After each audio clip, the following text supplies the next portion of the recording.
ایسا لگتا ہے جیسے کوئی گناہ کر رہا ہے. معاذ اللہ رب العالمین، اللہ اپنی پناہ میں رکھے. اور اس پریشانی کا مولا تبارک و تعالیٰ اپنے حبیب کے صدقے کو ہے. حضور تاج الشریعہ مفتی اختر رضا خان قادری ازہری علی رحمت و رضوان، پیر و مرشد، پیر طریقت، رہبر راہ شریعت، عزت علامہ مولانا مفتی، مدرس، مقرر، مناظر، مصنف، مؤلف، مفکر، مفتی اختر رضا خان قادری ازہری علی رحمت و رضوان، مولا ان کے صدقے کو ہے اس پریشانی کا خاتمہ فرمائے. دل کو سنبھال کے بیٹھیے. حکومت کی نظر میں بظاہر یہ غلط ہو سکتا ہے، لیکن شریعت کی نظر میں یہ بڑے اعلیٰ پیمانے کے ثواب کا کام ہے. مسلمان حکومت کو تو مانتا ہے، لیکن ساری دنیا کی حکومت ایک طرف، پیارے مصطفیٰ کی شریعت ایک طرف. کوئی مقابلہ نہیں ہے. بس چند منٹوں کی بات یہ ہے کہ ہم نہیں چاہتے کہ ہمارے دیش میں کوئی فساد ہو یا کوئی پریشانی کا معاملہ آئے، اس لیے جو ہے احترام کرتے ہیں حکومت کا. ورنہ یہ جو شریعت کا معاملہ ہے جنان محترم، یاد رکھیے، کیونکہ یہ حکومت بھی قائم شریعت کی وجہ سے، ہمارے بزرگوں کی وجہ سے ہی شریعت جو ہے حکومتیں قائم رہی ہیں. اور جب حکومت نے شریعت کی مخالفت کی ہے تو اس کی حکومت کو ہی ختم کر دیا گیا ہے. حضور تاج الشریعہ مفتی اختر رضا خان قادری ازہری علی رحمت و رضوان کے نانا، جنہیں حضور مفتی اعظم ہند رحمت اللہ علیہ کہا جاتا ہے، ایمرجنسی کے زمانے میں آپ غور کریں، جس وقت نسبندی کو جائز کرنے کے لیے اپنے وقت کی پرائم منسٹر اندرا گاندھی نے پوری کوششیں کی کہ یہ جائز ہے، اور اس کے لیے بڑے بڑے مدرسوں سے فتوے لے لیے، لیکن یہ بریلی کی سرزمین تھی جہاں سے حضور مفتی اعظم ہند اٹھ کر کھڑے ہو گئے اور کہا کہ مذہب اسلام میں نسبندی ناجائز ہے، حرام ہے، حرام ہے، حرام ہے. آپ غور کریں، حکومت کا مقابلہ بریلی کی چٹائی پر بیٹھنے والا مفتی کر رہا ہے. جب اندرا گاندھی کی جانب سے بڑے بڑے منسٹرز پہنچے، بڑی بڑی حکومتوں کے عہدوں پر فائز دینے والے پولیس والے کمشنرز پہنچے اور انہوں نے کہا وہ مولوی اپنا فتویٰ واپس لے لے ورنہ جیل میں ڈال دیا جائے گا. تو حضور مفتی اعظم ہند نے کہا تھا کہ نبی کے غلام فتویٰ واپس نہیں لیتے اور نہ ہی فتوے کو بدلا کرتے ہیں. اگر وقت آتا ہے تو حکومت کو ہی بدل دیا کرتے ہیں. اور دنیا نے دیکھ لیا کہ اس طریقے سے اتر پردیش سے اس وقت کانگریس کی حکومت نکلی کہ اب تک وہ ادھر اس کا منہ نہ دیکھ سکی. اس لیے عزیزان محترم، جو بھی حکومت ٹکراتی ہے شریعت سے وہ پاس ہو جاتی ہے. اب ٹکرانے والا اگر کافر ہوتا ہے تو وہ بھی برباد ہو جاتا ہے، اور اگر ٹکرانے والا بظاہر نام کا مسلمان ہوتا ہے اور شریعت سے محبت نہیں ہوتی وہ بھی تباہ اور برباد ہو جاتا ہے. لہذا ذہن میں یہ رکھیے کہ سب سے مقدم الحمدللہ ہماری نظر میں ہماری شریعت ہے، اور بزرگوں سے جو تعلیم ہمیں ملی ہے وہ یہی ملی ہے کہ کرونا اور لاک ڈاؤن یا دنیاوی چیزوں یا حکومتوں کا ڈر صرف اس حد تک ہونا چاہیے کہ صرف دنیا تک رہے، ہمارے ایمان و عقیدے پہ اس کا اثر نہیں آنے پائے. ہم احترام سب کا کرتے ہیں، مگر مجھے حیرانی ہوتی ہے کہ غور کریں، حکومت کی جانب سے اگر ایک بات آ جائے تو وہ تو بعد میں عزیزان محترم اتنی پابندیاں لگاتے ہیں. ہم لوگ آپس میں ہی نہ جانے کتنی مرتبہ لڑ کر کے جو ہے دوسروں کو کہنے کا موقع دے دیتے ہیں. لڑنا نہیں چاہیے، فساد نہیں کرنا چاہیے، سمجھنا چاہیے، اور شریعت کی سب سے پہلے ہمیں جو ہے اس چیز کو رکھنا چاہیے. اور موت جس کے نصیب میں ہے وہ تو آئے گی. یاد رکھیے، جنہوں نے ویکسینیشن کروا رکھا ہے اپنے جسموں کو، وہ بھی یہ نہ سوچیں کہ کرونا سے بچ گئے تو موت نہیں آئے گی. کرونا سے بچ بھی جائیں گے تو موت ایک دن آئے گی، لیکن موت آئے تو کس طرح آئے؟ ابے ہاسپٹلز میں نہ آئے، ادھر ادھر جا کے نہ آئے. حضور تاج الشریعہ کی زندگی سے سبق لو. جب آخری ایام تھے، گھر والوں نے کہا زندگی کا سب سے بڑا اور پوری دنیا کا جو سب سے بڑا ہاسپٹل ہے وہ آپ کو لے جائیں گے، مگر حضور تاج الشریعہ نے فرمایا نہیں، مجھے کسی ہاسپٹل میں لے کر کے نہ جاؤ. زندگی تو ایک دن دنیا سے مجھے جانی ہے، اور بظاہر دنیا کی زندگی ختم ہونی ہے، مجھے یہی پہ رکھو. اپنے گھر میں ہی جو ہے مجھے موت جانا گوارا ہے، مگر کسی اسپتال میں جا کے جانا گوارا نہیں.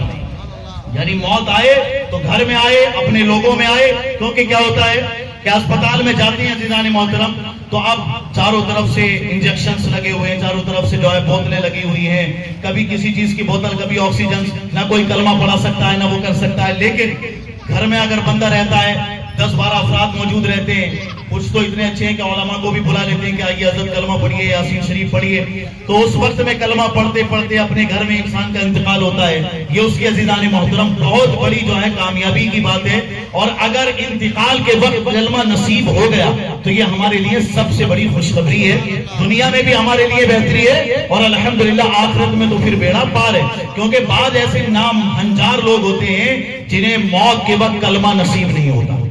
یاد رکھیے، موت کے وقت اگر کلمہ نصیب نہیں ہوا یعنی ایمان پہ خاتمہ نہیں ہوا تو پھر آپ غور کریں کہ پھر پوری زندگی اس انسان کی جو آخرت کی زندگی ہے وہ پھر بربادی ہو جاتی ہے، اور زیادہ وہ جہنم میں چلا جاتا ہے۔ اس لیے کلمہ پڑھتے پڑھتے جان جائے، مسجدوں میں جان جائے، ہمارے تو علماء کی بھی جان ایسے جاتی ہے کہ الحمدللہ ان کی زبانوں پر اللہ و رسول کی جو ہے نعتوں کے ترانے، یعنی اللہ کی توحید اور پیارے آقا کی نعتیں اور بزرگوں کی منقبتیں ظاہر رہتی ہیں۔ اب آپ نے پچھلے دنوں سنا ہوگا علامہ قاری رضی اللہ صاحب کے بارے میں کہ وہ اسٹیج پر تقریر کر رہے ہیں اور شعر کون سے پڑھ رہے تھے؟ صبح طیبہ میں ہوئی پڑتا ہے بڑا نور کا، صدقہ لینے نور کا، آیا ہے تارا نور کا۔ یہ حضور تاج الشریعہ کے خاندان کی بات آپ کو بتا رہا ہوں کیونکہ حضور اعلیٰ حضرت عظیم البرکت آپ ہی کے جد امجد ہیں۔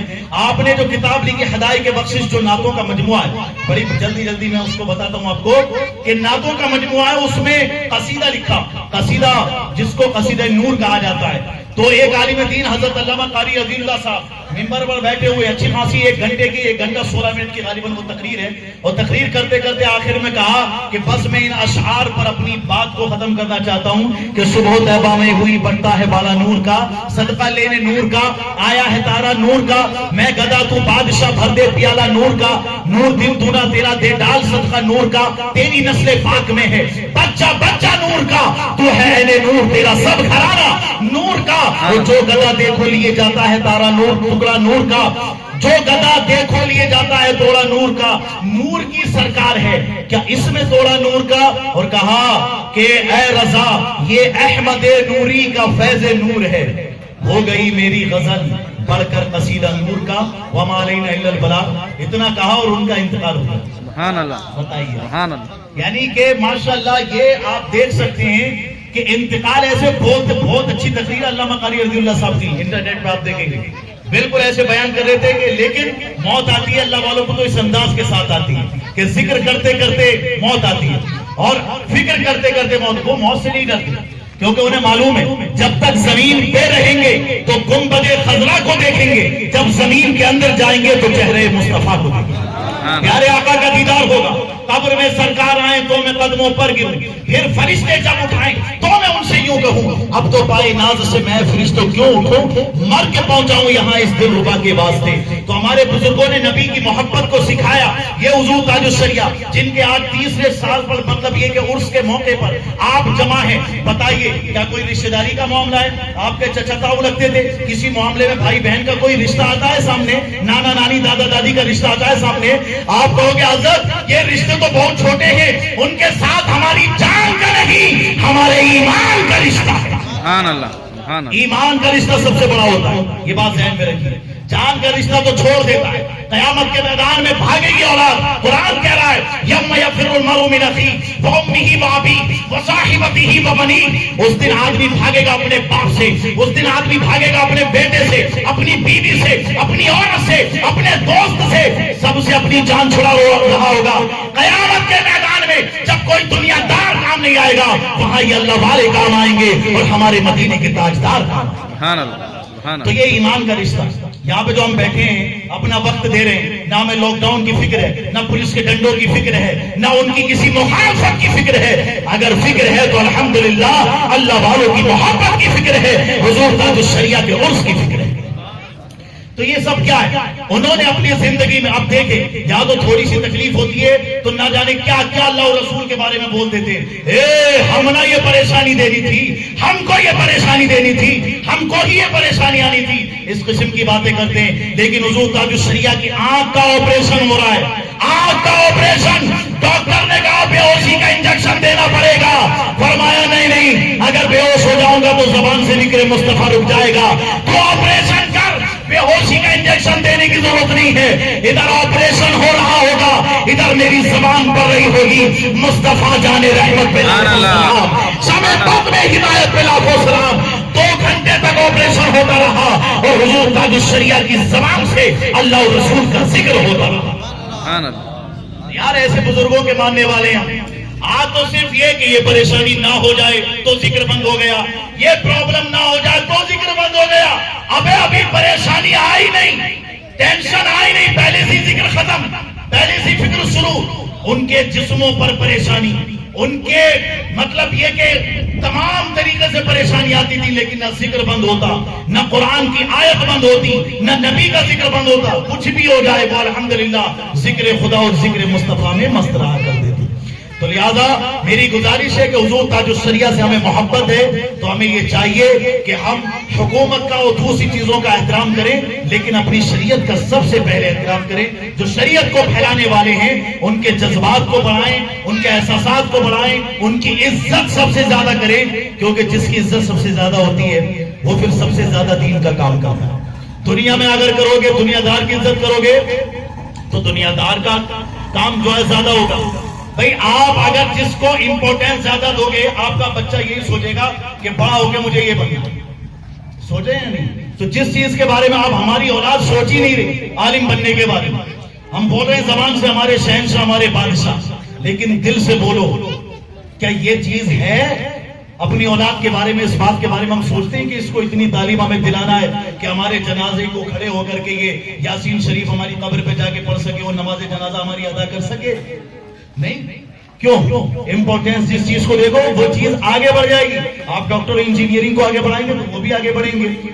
آپ دنیاوی عہدے کو جتنا عزیزان محترم چاہیں گے, آپ کی اولاد اس عہدے کو چاہے گی, لیکن ہماری اسلامی فکر یہ ہونی چاہیے کہ ہمیں اپنے دنیا کو, دنیا سے انکار نہیں ہمارا, لیکن ہمیں دین کو اتنی امپورٹنس دینی ہے کہ آنے والی نسل یہ سوچے کہ انشاءاللہ ہمیں اپنے والدین کی نماز جنازہ پڑھانی ہے, کیونکہ اس کا بہت بڑا ثواب ہے. ہمیں اپنے والد صاحب کی قبر پہ جا کے ہر جمعے کو سورہ یاسین شریف کو پڑھنا ہے, روزانہ ان کے لیے ایصال ثواب کرنا ہے. یہ آپ کی اولاد کو فکر ہو جانی چاہیے.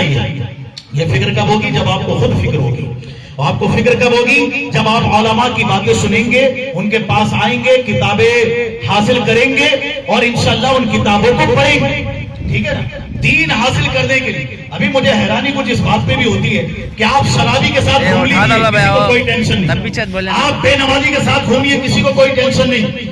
آپ کتنے بھی بڑے بدکار آدمی کے پاس بیٹھ جائیں, کوئی ٹینشن نہیں. لیکن اگر کسی عالم کے پاس مسئلہ پوچھنے بھی آ جائیں تو اس پر بھی لوگ اعتراض اٹھانے لگتے ہیں. ڈوب کے مر جانا چاہیے ایسے لوگوں کو جو کسی عالم دین کے پاس اگر کوئی مسئلہ پوچھنے جائے تو اس پر بھی اعتراض اٹھانے لگتے ہیں. جو کسی عالم دین کی عزت کرے, اسے بلائے, محبت سے بٹھائے اور پھر بھی لوگ اس پر اعتراض کرے, تو مرنا چاہیے ایسے لوگوں کو کہ جو کسی عالم دین کی عزت ہوتے ہوئے نہیں دیکھ سکتے, کسی عالم کا مقام بلند ہوتے ہوئے نہیں دیکھ سکتے, کسی عالم کو اچھی پوزیشن پر آتے ہوئے نہیں دیکھ سکتے. تو بتاؤ, ایک پنڈت کو ماننے والے اس کو آگے بڑھاتے ہیں, پادری کو ماننے والے اس کو سر پہ بیٹھاتے ہیں, گرو کو ماننے والے سکھ لوگ اس کو آسمان پر بیٹھاتے ہیں, تو تم کیا قدموں میں لانا چاہتے ہو اپنے عالم کو؟ پھر یہ کیا ہے سسٹم کہ ایک طرف ان کے انتقال کے بعد فاتحہ کراتے ہو اور دوسری طرف جب تک وہ زندہ رہتے ہیں تو ان کو اس نظر سے عزت نہیں دے پاتے ہو؟ تو نظریہ بدلنا پڑے گا. میں آپ کو نہیں کہہ رہا ہوں, آپ سب تو بہت اچھے ہیں, لیکن جو اس قسم کی سوچ رکھیں ان کی سوچوں کو میں دعوت دینا چاہتا ہوں کہ اگر عالم کی عزت نہیں ہوگی تو سمجھ لے علم کی عزت نہیں ہوگی. اور اعلیٰ حضرت نے تو یہ لکھا ہے کہ اگر عالم کی عزت اس وجہ سے نہیں کرتا کہ وہ دین کا عالم ہے تو فرمایا وہ کافر ہے, کافر ہو جائے گا وہ ایک عالم دین کو عزت نہیں دینے والا. تو اس لیے اپنے آپ کو کفر سے بچائیے. عالم کی عزت اس کی صحت کی بنیاد پر نہیں, علم کی بنیاد پر ہوتی ہے. اور علم اسے اس کے باپ کے گھر سے نہیں ملا, علم رسول پاک کے گھر سے ملا ہے, علم غوث پاک کے در سے ملا ہے, علم خواجہ غریب نواز سے ملا ہے, علم بزرگوں سے ملا ہے, علم اعلیٰ حضرت سے ملا ہے, علم حضور تاج الشریعہ سے ملا ہے, علم بزرگوں سے ملا ہے. تو اس لیے ہمیں بزرگوں کے طریقے پہ عمل کرنا چاہیے. تو جن بزرگوں سے علم ملا ہے ان بزرگوں کے علم کو اہمیت دینا چاہیے. بس میری گزارش یہی ہے کہ اپنے ماحول میں یہ مقام پیدا کریں. اگر کوئی مسئلہ آ جائے علماء کے پاس آئیں, بیٹھیں, آپ کی دنیا بھی انشاءاللہ سنور جائے گی اور آخرت بھی سنور جائے گی. ویسے تو میں بتا دوں, آپ دنیا میں معاملات کتنے بڑھا لیں, لیکن موت سے تو نہ کوئی ہمیں بچا سکتا ہے نہ کوئی تمہیں بچا سکتا ہے نا. لیکن انشاءاللہ ہمارا عقیدہ ہے کہ موت کے بعد زندگی ختم نہیں ہوتی. مرنے کے بعد, قبر میں جانے کے بعد ایک اسٹیپ آتا ہے کہ پیارے آقا کا دیدار ہوتا ہے.